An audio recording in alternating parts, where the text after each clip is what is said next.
warahmatullahi wabarakatuh dan selamat pagi. Perkenalkan, kami dari kelompok 2 akan membahas mengenai analisis unsur-unsur pendidikan masa lalu sebagai dasar penentuan arah kebijakan pembelajaran pada era globalisasi. Materi ini kami angkat dari artikel yang dimuat pada tahun 2018. Sebelum itu, kami akan memperkenalkan dosen pengajar pada mata kuliah pengantar pendidikan kejuruan. Pertama yaitu Ibu Profesor Dr. Jokebet Saluntung MPD selaku dosen pengampu, dan yang kedua yaitu Ibu Dr. Nahriana MPD selaku dosen mitra. Baiklah, perkenalkan anggota kelompok kami. Yang pertama yaitu saya sendiri, Nur Fadlia Sahabuddin selaku moderator, dan teman kelompok saya yaitu Saudari Lilis. Adapun pokok pembahasan yang kami bahas pada presentasi kali ini yaitu yang pertama unsur-unsur pendidikan, yang kedua yaitu unsur-unsur yang diterapkan dan permasalahan yang terjadi di masa lalu, dan yang ketiga yaitu penentuan dasar kebijakan pendidikan yang sebaiknya diterapkan pada era globalisasi. Baiklah, sebelum memasuki materi inti, kami akan menjelaskan mengenai kualitas pendidikan di Indonesia. Dunia pendidikan Indonesia saat ini mengalami guncangan. Guncangan tersebut bukan disebabkan oleh kehebatan mutu pendidikan nasional, tetapi lebih banyak disebabkan karena kesadaran akan bahaya keterbelakangan pendidikan di Indonesia. Perasaan ini disebabkan karena beberapa hal yang mendasar. Salah satunya adalah memasuki abad ke-21, gelombang globalisasi dirasakan kuat dan terbuka. Kemajuan teknologi dan perubahan yang terjadi memberikan kesadaran baru bahwa Indonesia tidak lagi berdiri sendiri. Kualitas pendidikan Indonesia yang rendah itu juga ditunjukkan data Balitbang tahun 2003 bahwa 146,52 SD di Indonesia ternyata hanya 8 sekolah saja yang mendapatkan pengakuan dunia dalam kategori The Primary Years Program atau PYP. Dari 2.918 SMP di Indonesia, ternyata juga hanya 8 sekolah yang mendapatkan pengakuan dunia dalam kategori The Middle Years Program atau MYP. Dan dari 8.036 SMA, ternyata hanya 7 sekolah saja yang mendapatkan pengakuan dunia dalam kategori The Diploma Program atau DP. Saya akan menjelaskan tentang unsur-unsur pendidikan. Untuk mencapai kualitas pembelajaran yang berkualitas, perlu dipahami unsur-unsur pendidikan. Unsur-unsur pendidikan terdiri dari yang pertama, peserta didik. Peserta didik berstatus sebagai subjek didik. Pandangan modern cenderung menyebutkan demikian oleh karena peserta didik tanpa pandang usia adalah subjek atau pribadi yang otonom yang ingin diakui keberadaannya. Peserta didik sebagai subjek pembelajaran merupakan individu dengan berbagai karakteristiknya, sehingga dalam proses pembelajaran terdiri interaksi timbal balik baik antara guru dengan siswa maupun antara siswa dengan siswa. Oleh karena itu, karakteristik dan perkembangan kognitif anak didiknya sehingga tujuan pembelajaran, materi yang disiapkan, dan metode yang dirancang untuk mencapainya benar-benar sesuai dengan karakteristik siswanya. Yang kedua yaitu pendidik. Pendidik ialah orang yang bertanggung jawab terhadap pelaksanaan proses pendidikan dengan sesarang peserta didik. Pendidik harus memiliki kewibawaan, kekuasaan batin mendidik, dan menghindari penggodaan kekuasaan lahir batin, kekuasaan yang semata-mata didasarkan kepada unsur wewenang jabatan. Yang ketiga yaitu interaksi edukatif antara peserta didik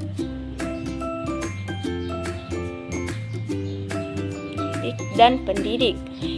Interaksi edukatif antara peserta didik dengan pendidik pada dasarnya adalah komunikasi timbal balik antara peserta didik dengan pendidik, terarah kepada tujuan pendidik, di mana ketika proses pembelajaran di ruangan sedang berlangsung, diharapkan antara pendidik dan murid adalah menjadi partner yang saling berargumen logis guna mendapatkan suasana belajar yang efektif. Yang keempat yaitu materi isi pendidik atau kurikulum. Standar Nasional Pendidikan Tinggi Undang-Undang Nomor 20 2003 terdiri dari standar kompetensi lulusan, standar isi pembelajaran, standar proses pembelajaran, standar penilaian pembelajaran, standar dosen dan tenaga kependidikan, standar pembiayaan pembelajaran. Pada perguruan tinggi, standar untuk mencapai kompetensi kelulusan dituangkan dalam kurikulum. Kurikulum terdiri dari sekelompok mata kuliah yang wajib ditempuh dan mahasiswa untuk mencapai kompetensi yang diterapkan.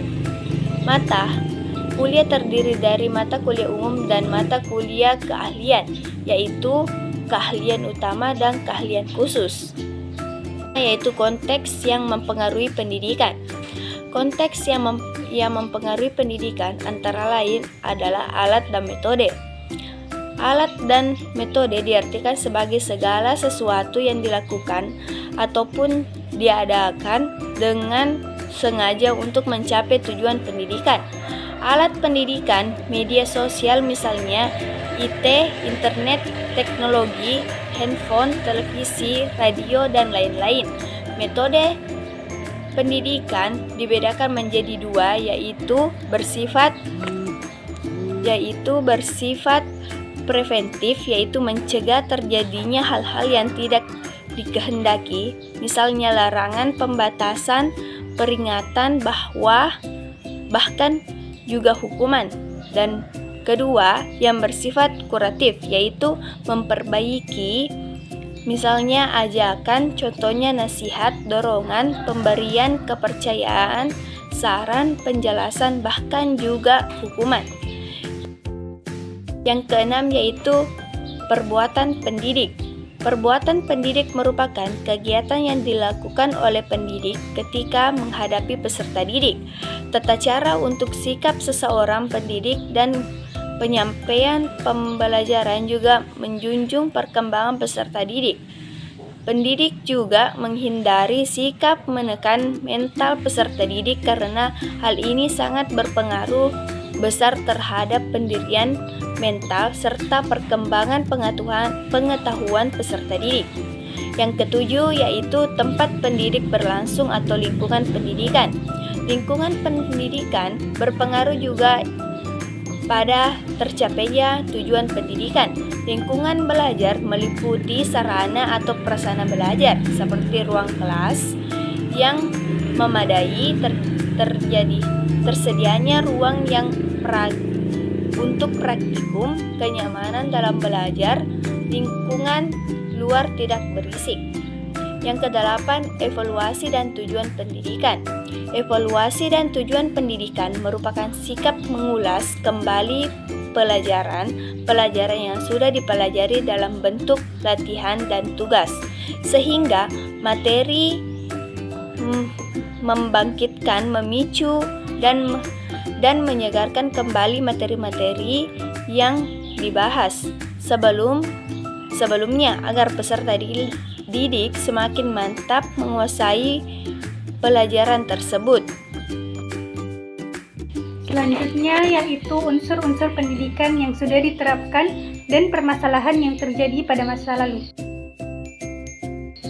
Indonesia pernah mengalami masa penjajahan baik yang pada masa penjajahan Belanda maupun pada masa penjajahan Jepang, sehingga tidak mengherankan apabila pengaruhnya sangat kuat dalam segala bidang, baik di bidang politik, ekonomi, maupun militer. Perkembangan unsur-unsur pendidikan pada zaman penjajahan FOC merupakan kumpulan pedagang untuk mengeruk keuntungan yang besar yang lama-kelamaan membentuk koloni dan benteng untuk memperluas daerah jajahan. Sekolah-sekolah pada zaman FOC kurikulumnya berkaitan dengan gereja untuk menyebarkan agama Kristen.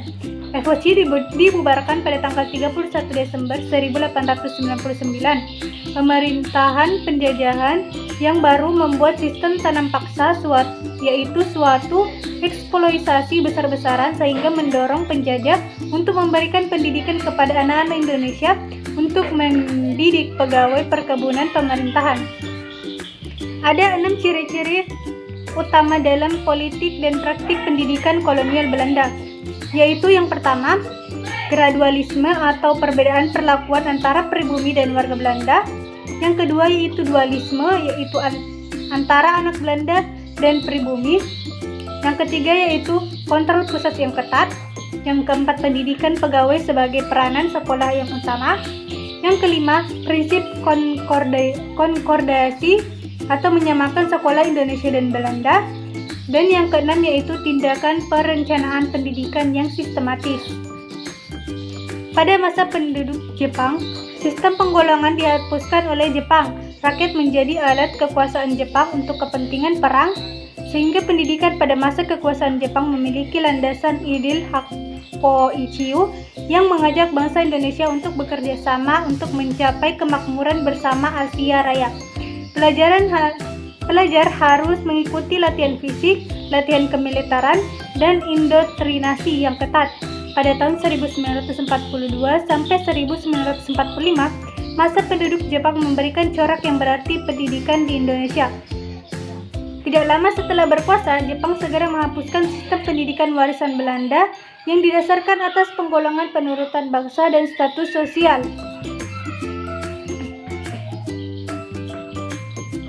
Pendidikan dalam rangka perjuangan kemerdekaan ditandai oleh munculnya gerakan pendidikan yang dipelopori oleh Muhammadiyah, Perguruan Taman Wisma, dan INS Kayu Tanam, Pendidikan Ma'rif, dan perguruan Islam lainnya. Tujuan pendidikan pada masa perjuangan adalah: yang pertama, mendidik anak-anak ke arah hidup yang merdeka atau mandiri. Yang kedua, menanamkan kepercayaan pada diri sendiri, kemauan keras, berani bertanggung jawab. Dan ketiga yaitu membiayai diri sendiri, cari diri sendiri, dan kerjakan sendiri. Yang keempat, mengembangkan anak secara harmonis, perasaan, kecerdasan, dan keterampilan. Yang kelima yaitu mengembangkan sikap sosial. Yang keenam yaitu pendidikan sesuai bakat anak. Dan yang ketujuh, bekerja menurut kebutuhan lingkungan.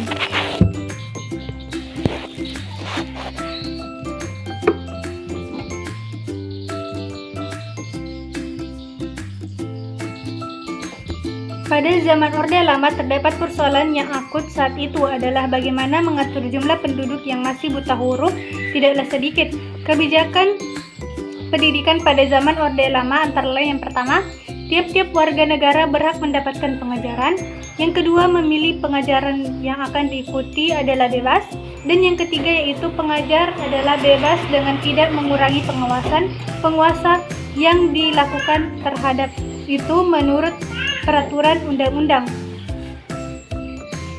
Sedangkan pada masa pemerintahan Orde Baru, pembangunan di bidang pendidikan memiliki dua fungsi dalam keseluruhan kerangka pembangunan ekonomi, yaitu yang pertama, mengusahakan agar kesempatan mendapatkan pendidikan menjadi terjangkau oleh semua masyarakat. Yang kedua yaitu meningkatkan secara berangsur-angsur kualitas sumber daya manusia Indonesia melalui pendidikan yang bermutu. Untuk meningkatkan mutu pendidikan pada masa Orde Baru dilaksanakan melalui: yang pertama, meningkatkan mutu pendidikan kejuruan. Yang kedua, meningkatkan mutu pendidikan umum. Yang ketiga, pembaruan kurikulum. Dan yang keempat yaitu pembangunan dalam bidang pendidikan guru prajabatan. Pendidikan pada zaman reformasi mengalami suatu perkembangan yang pada dasarnya lebih maju daripada pendidikan pada zaman Orde Baru. Pendidikan pada zaman reformasi mengutamakan pada perkembangan peserta didik yang terfokus pada pengelolaan masing-masing. Masing-masing daerah otonom pendidikan. Dalam hal tenaga kependidikan diberlakukan suatu kualifikasi profesional untuk lebih meningkatkan mutu pendidikan Indonesia. sedangkan sarana dan prasarana yang sudah mengalami suatu peningkatan yang baik. Namun, daripada hal tersebut, pendidikan yang ada di Indonesia masih belum mengalami suatu pemerataan. Ini terlihat dari adanya beberapa sekolah-sekolah, terutama di daerah pedalaman, masih terdapat keterbatasan dari berbagai aspek penyelenggaraannya. Sejarah pendidikan di era reformasi terkait perubahan kurikulum dari KBK, KTSP hingga K13 yang pada akhirnya kembali ke KTSP, dan adanya Undang-Undang Sistem Pendidikan Nasional atau Undang-Undang Sikdiknas PP nomor 20 tahun 2003 yang membawa dampak pembaruan di bidang pendidikan seperti adanya sertifikasi guru dan dosen, lembaga-lembaga yang mengatur jalannya proses pendidikan dan akreditasi seperti BSNP dan BAN PT. Adanya dana BOS, program SN3T, serta program-program lainnya. Menurut Muhlis tahun 2017, KTSP terdiri dari tujuan pendidikan tingkat satuan pendidikan, struktur dan muatan kurikulum tingkat satuan pendidikan, kalender pendidikan, dan silabus. Silabus adalah rencana pembelajaran pada suatu dan atau kelompok mata pelajaran atau tema tertentu yang mencakup standar kompetensi dasar, materi pokok pembelajaran, kegiatan pembelajaran, indikator penilaian, alokasi waktu, dan sumber bahan alat belajar. Silabus merupakan penjabaran standar kompetensi dan kompetensi dasar ke dalam materi pokok pembelajaran, kegiatan pembelajaran, dan indikator pencapaian kompetensi untuk penilaian.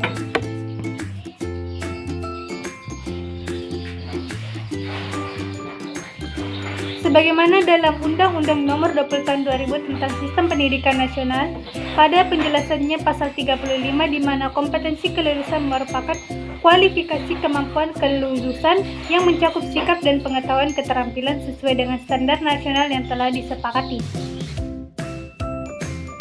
Penentuan dasar kebijakan pendidikan yang sebaiknya diterapkan pada era globalisasi. Dengan memahami kondisi pendidikan di masa lalu, dapat memperjelas pemahaman pendidikan di negara ini di saat sekarang. Sistem pendidikan yang kita miliki sekarang adalah hasil perkembangan pendidikan yang tumbuh dalam sejarah pengalaman bangsa kita yang telah lewat. Bila kita lihat jauh ke belakang, pendidikan yang kita kenal sekarang ini sebenarnya merupakan adopsi dari berbagai model pendidikan di masa lalu. Informasi mengenai bagaimana model pendidikan di masa prasejarah masih belum dapat terrekonstruksi dengan sempurna. Namun bisa diasumsikan media pembelajaran yang ada pada masa itu berkaitan dengan konteks sosial yang sederhana, terutama berkaitan dengan adaptasi terhadap lingkungan kelompok sosialnya.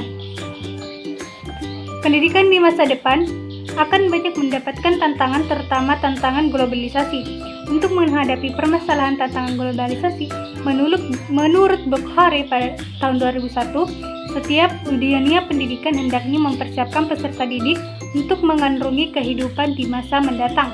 Dengan mengistilahkan antisipatoris, beliau mengingatkan bahwa dengan penyelenggaraan pelayanan pendidikan, kita hendaknya melihat jauh ke depan, pemikiran apa yang akan dihadapi oleh anak cucu kita di masa yang akan datang. Tidak lepas jika kita hanya memikirkan kebutuhan generasi sekarang, kita harus melihat dua generasi yang akan datang. Pemikiran Bukhari untuk menghadapi masa depan antara lain yang pertama, transformasi pendidikan sekolah menuju abad ke-11. Yang kedua, perlu memahami makna pentingnya modernisasi dan modernitas. Setiap sistem pendidikan selalu berusaha memahami zamannya dan berusaha pula memenuhi tuntutan-tuntutannya. Untuk memahami makna pentingnya modernisasi dan modernitas, kita hanya dapat membuat pilihan mengenai gaya hidup yang akan kita kembangkan berdasarkan kemajuan-kemajuan nyata dalam modernisasi. Kalau kita benar-benar paham akan makna dan latar belakang dari setiap kemajuan itu. Oleh karena itu, sejarah modernisasi dan modernitas merupakan suatu keharusan persoalan yang dihadapi oleh semua negara, baik yang maju dan yang sedang berkembang, bahwa kita menjalani modernisasi tanpa banyak tahu akan ujung pangkal modernisasi itu sendiri. Kita merasa sebagai manusia yang modern tanpa memahami makna modernitas yang selanjutnya menjadi sumber dari segenap penyalahgunaan modernisasi dan modernitas. Menurut Phoenix, dalam kehidupan terdapat 6 jenis wilayah makna, yaitu simbolik, empirik, ekstensi, sinoutis, etis, dan sinoptis.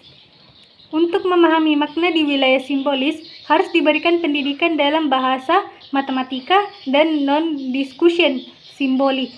Untuk memahami berbagai makan yang ada di wilayah empirik, harus diberikan pendidikan tentang lingkungan fisik, fisika, kimia, biologi, lingkungan sosial, dan budaya. Untuk memberikan kemampuan memahami makna dalam wilayah estetis, biasanya diajarkan seni suara, sastra, visual arts, dan seni gerak.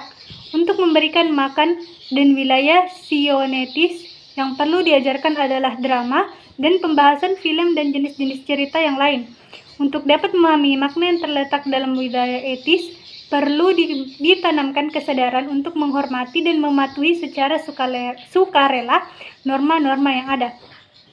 Untuk memahami makna yang terdapat dalam wilayah sinoptik, mata pelajaran yang harus diajarkan adalah sejarah, filsafat, dan agama. Menurut rancangan makna ini, sejarah adalah suatu pembelajaran yang diberikan pada siswa untuk memahami mengapa suatu masyarakat dalam waktu tertentu di masa lampau mengambil keputusan tertentu dalam menghadapi persoalan tertentu. Jadi, dalam rancangan pendidikan ini ialah memahami, bukan menilai. Para siswa secara berangsur-angsur dibimbing untuk menangkap makna apa yang terdapat di balik yang terlihat atau terasa secara fisik. Para siswa dilatih untuk memahami makna dari makna yang kecil sampai makna yang besar, yaitu makna kehidupan itu sendiri. Kebijakan pendidikan dalam era reformasi saat ini, para siswa dipersiapkan untuk menghadapi 3 tugas kehidupan, yaitu dapat hidup, untuk mengembangkan kehidupan yang bermakna, dan untuk turut memuliakan kehidupan. Kehidupan yang bermakna adalah hasil dari pengenalan diri sendiri dan pengetahuan mengenai bagaimana menyatakan jati diri secara berarti dalam berbagai lingkungan kehidupannya. Kehidupan pribadi yang bermakna ini dapat dituangkan dalam berbagai bentuk. Untuk mempersiapkan para siswa kita mengenali dirinya secara baik dan untuk memahami misi hidupnya secara baik pula. Praktek pengajaran klasikal harus dilanjutkan dengan praktek pendidikan personalia.